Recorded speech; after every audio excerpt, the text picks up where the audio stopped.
Hello les vierges, j'espère que vous allez toutes et tous bien. Aujourd'hui, dans cette guidance sentimentale astrologique, nous allons regarder quels sont les changements qui se dirigent vers vous au mois de novembre dans votre vie amoureuse, les amis.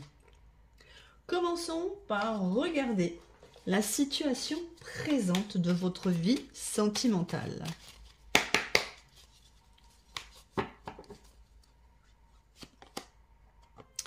Vous avez parfaitement conscience que vous devez faire une mise à jour avec une personne que vous fréquentez. Alors oui, il y a beaucoup de bisous, de câlins entre vous et cette personne, mais ça ne suffit pas. Vous voulez beaucoup plus de cette relation et vous savez qu'il est temps pour vous de mettre les choses à plat. Regardons maintenant ce que vous savez de la situation dans votre relation sentimentale. Vous avez compris qu'il ne faut pas se cacher derrière un masque et qu'il est important d'être soi-même et de se montrer tel que vous êtes. Et c'est pour cela que vous allez mettre en place une mise à jour de cette relation.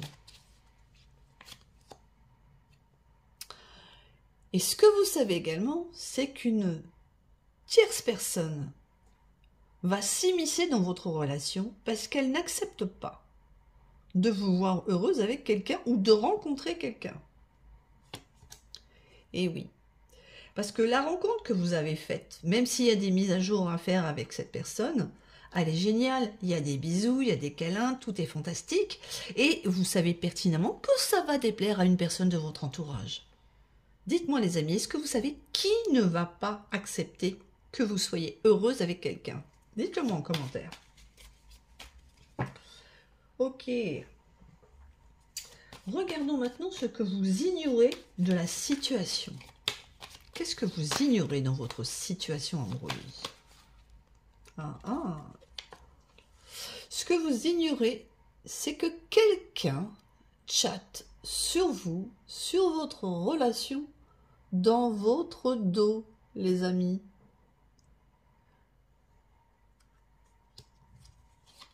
J'ai envie de savoir qui est cette personne qui chatte sur vous. Et cette personne, ce qu'elle dit de vous, c'est que vous avez un comportement bizarre.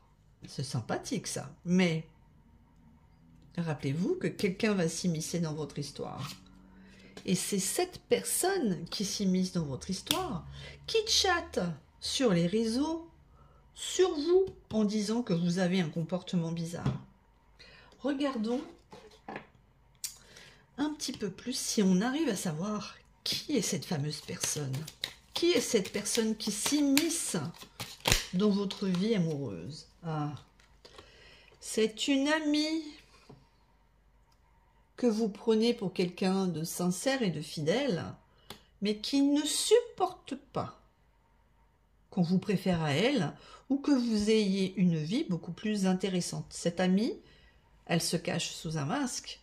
Peut-être que vous vous en doutez quand même. Je pense que vous savez qu'elle n'est pas totalement franche, mais vous n'avez pas encore eu les preuves de cela. Et donc vous ne jugez pas et vous n'accusez pas à tort.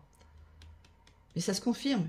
Il y a une amie, elle chatte sur vous, elle balance des merdes sur vous, les amis. Oh, oups, excusez-moi, j'espère que YouTube ne censurera pas ma vidéo à cause de ce mot. Ok, prenons le love call et regardons quel est l'élément perturbateur. Bon, on en a une bonne idée déjà, mais voilà. Quel est cet élément perturbateur dans votre relation?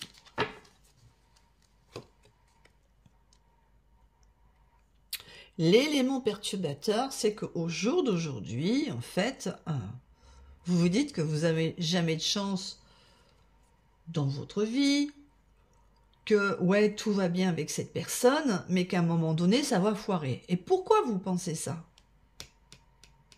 Parce que vous avez ce petit diable penché sur votre épaule qui déverse son fiel et sa bile et qui vous tire vers le bas avec des propos qui sont faux. Et oui, vous avez de beaux moments de complicité avec cette personne. Et ça déplaît.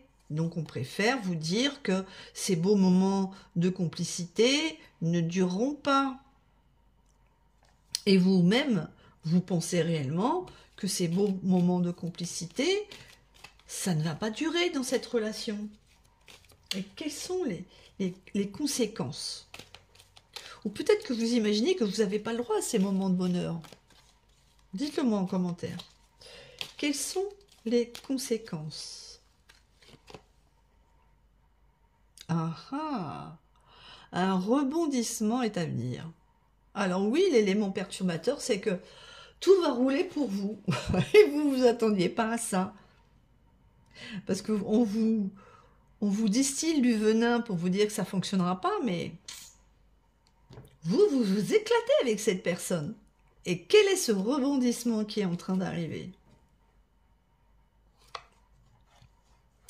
Vous pensiez qu'avec cette personne, à cause du blabla de cette amie jalouse, que tout était juste, on va dire, que de l'amusement, que du temporaire, que cette personne n'était pas sincère vis-à-vis de vous, qu'elle ne voulait que de la superficialité, de la légèreté, que du charnel.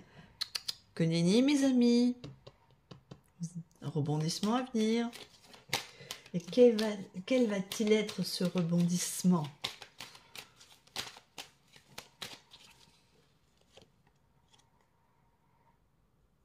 Ah ah! Vous avez peur que ça s'effondre. Eh oui. Vous avez peur d'un effondrement de cette relation. Et oui, mais le problème, pourquoi est-ce que ça peut s'effondrer entre vous et cette personne que vous avez rencontrée alors que tout roule, que c'est génial? Parce que dans votre entourage, on fait tout pour que ça s'effondre. On fait tout pour que vous ne soyez pas heureuse et qu'on vous fait croire que rien ne peut sortir de bon avec la personne que vous avez rencontrée.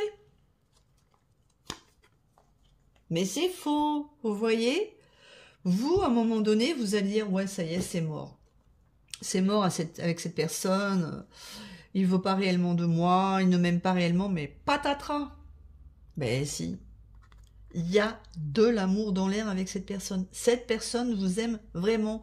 Alors oui, vous vous amusez beaucoup, oui, vous pensez que c'est de la légèreté avec cette personne, mais cette personne que vous avez rencontrée, elle a de l'amour pour vous. Et vous, cette vision que c'est pas stable avec elle, que ça va s'effondrer, ça vient de cette personne qui s'immisce dans votre histoire et qui ne veut surtout pas que vous soyez heureuse et que quelque part, avec ces petits mots, cette petite phrase qu'elle vous glisse par-ci par-là, elle essaye de vous savonner la planche pour que vous vous cassiez la figure et que vous soyez la personne qui mettra fin à la relation en imaginant que rien ne peut évoluer. Et oui, elle essaye, elle vous auto-sabote. Elle veut que vous vous auto-sabotiez. Voilà, il y a tout ça qui se sont retournés en conseil. Alors, on vous dit que vous devez retrouver votre liberté de penser par vous-même. Ne laissez pas autrui vous perturber. Parce que oui, vous êtes dans l'urgence d'aimer. Vous avez envie de vivre un amour véritable, inconditionnel. Et cette personne que vous allez rencontrer, c'est ce qu'elle veut vous donner. Vous voyez, on vous dit pardon, que tout espoir n'est pas perdu, que ce rebondissement à venir, que vous imaginez que tout allait tomber. Non, il y a réellement de l'amour en l'air. Et si vous faites preuve de sagesse, si vous empêchez cette personne de votre entourage amical, cet ami, de vous envoyer son venin pour vous faire plomber votre relation, vous pourrez vivre votre vie en grand avec la personne que vous avez rencontrée. Peut-être que oui, au début, entre vous, c'était dans la légèreté, les bisous, les rencontres, on se posait pas de questions, on prenait la vie du bon côté, on vivait les moments présents. Sauf que cette relation évolue vers un amour véritable. Ne laissez pas passer votre chance, parce qu'on vous conseillera mal, les amis. Et voilà, amis vierges, ce tirage sentimental astro est terminé. Vous savez maintenant ce qui va arriver vers vous en amour pour le mois de novembre. Dites-moi où vous en êtes au jour d'aujourd'hui, au mois de novembre, dans votre vie amoureuse. Savez-vous qui est cet ami qui cherche à vous plomber systématiquement quand vous rencontrez quelqu'un? Est-ce que vous l'avez identifié? Est-ce que vous avez fait cette rencontre amoureuse? Si vous avez aimé ma guidance, n'hésitez pas à liker, à vous abonner, à partager celle-ci et surtout, pensez à activer les notifications car demain soir va sortir une nouvelle guidance sentimentale sur les messages de votre autre. Vous allez savoir ce qu'il a à vous dire, les amis. Je vous souhaite le meilleur, amis vierges, et je vous dis à très bientôt pour un nouveau tirage de cartes. Bye bye!